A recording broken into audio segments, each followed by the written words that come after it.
to the number of years that people contributed a positive annual balance to tax income and social security premium payment and so on and so forth. While those who start working when they are 26 or 27 have for a much longer period benefited from collective expenses like education.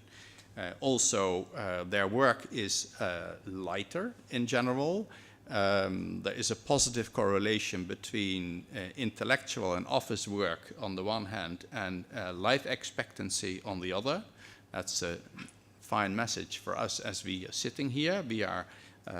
We have a good chance of getting older than those who are bricklayers, and we all need to live in brick or otherwise built houses. So it would be very equitable to introduce retirement after, for instance, 45 years of paid work, so that those who start earlier and have heavier, physically heavier work can retire early. It also means that in rich countries, we have to focus more on ways to adjust for the post-retirement population to a longer independent life and less luxurious than we have gotten used to. In the Netherlands, we are used to quite a luxurious way of retiring, particularly in the period that we lowered the retirement age and thought we could reduce unemployment by asking people to stop working when they were 55. Now the government is asking people to continue to work till 67 or perhaps in the future longer, and this is still very contentious in the Netherlands. You're entirely right that health allows many people to work longer years. In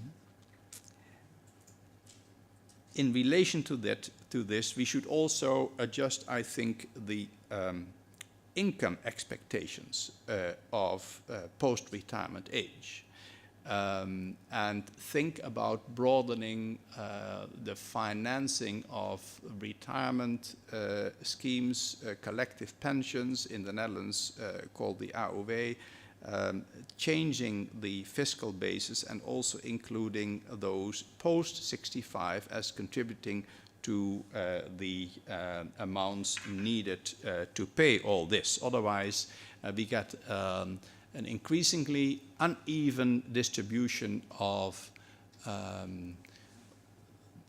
premiums and taxes focused on those with paid jobs, and an increasing, I think, antagonism between the so-called economically active and the so-called economically inactive, although many of the inactive are very active in important ways like volunteer work.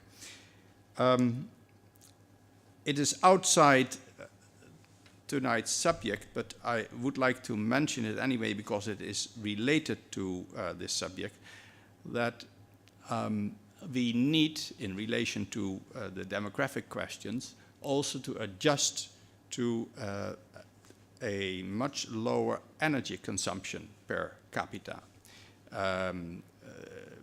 The focus is not energy of this lecture, but as everything ultimately is based on many forms of energy, even money is in a way a condensed form of effort and energy.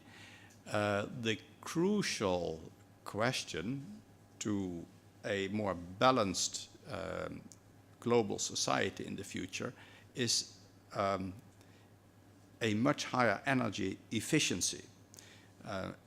My view increasingly is that we can maintain our high level of lifestyle with about half the energy consumption we are used to. It goes too far to give examples how this might be possible.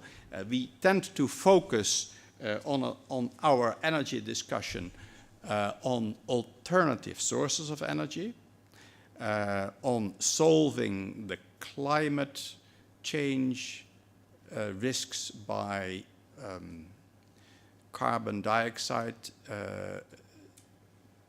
storage underground, by new technologies, by new forms of energy like nuclear energy. When you look at all this skeptically, none of these really offers solutions of the size we need in relation to the world population development.